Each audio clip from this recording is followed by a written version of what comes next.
In this video, I'm going to show you how to add reverb in Ableton Live.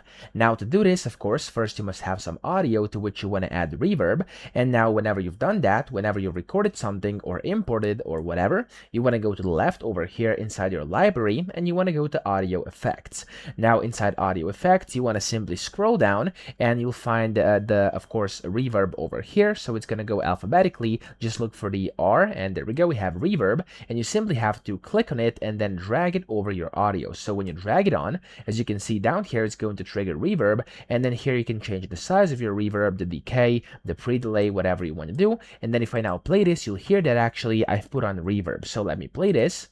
This is just some sample audio we're going to use for this tutorial, and I hope... Yeah, as you're able to hear, of course, I've added reverb to my audio. So that's how easy it is. I hope this video helped you out. If it did, please subscribe to the channel and help me out as well.